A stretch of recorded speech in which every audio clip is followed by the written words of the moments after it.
Hi everyone, I'm Shun and this is my topic, the effect of standardized testing on young children in Australia.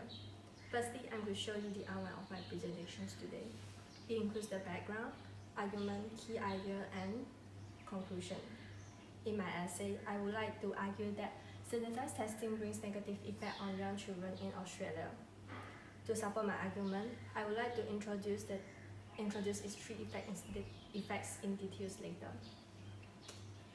As we all know, National Assessment Program Literacy and Numeracy is a series of tests focused on basic skills that are administered annually to Year 3, 5, 7, and 9 Australian students. The tests are designed to determine if Australian students are achieving outcome. There's been a great deal of contention in the education community as well as to whether the tests are appropriate, whether the teachers are teaching to the test or are teaching as they normally would, and what the results of the tests are being used for. The data obtained from the NAPLAN test are collected and used to show all schools' average performance against other schools in the country on the Government My School website.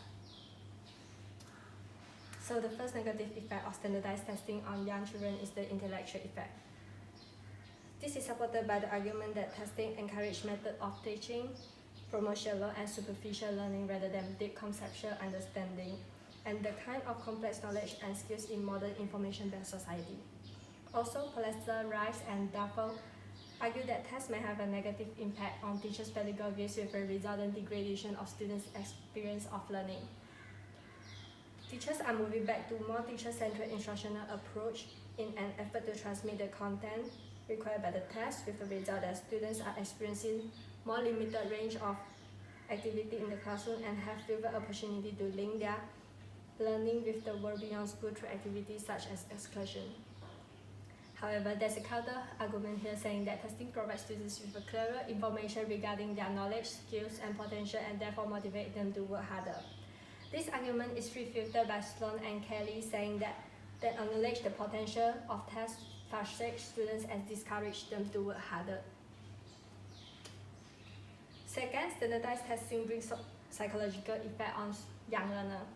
This is supported by the argument that youth's well-being and the impact of test failure on youth identity is highlighted by a number of students, and more so by all the students asserting that they feel degraded, humiliated, threatened, and shamed by the test result.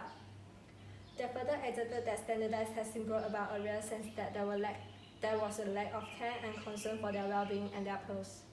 Also, Nihab, Krosner, and Muller argue that physical and mental health problems undermine academic performance.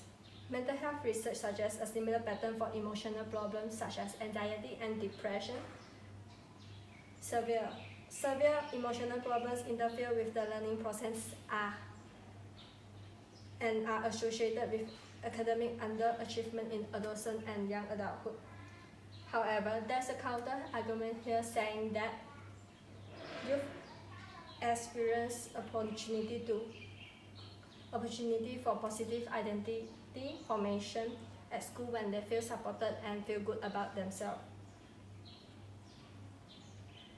This argument is refuted by Wexler, saying that literacy testing as an alienating method of identity formation, as opposed to one where there is a shared creation identity by ongoing and mutually contingent interaction. In his study, the negative test result produced a new social identity for youth that caused them to question what they taught. Last but not least, standardized testing brings societal effect on young learners.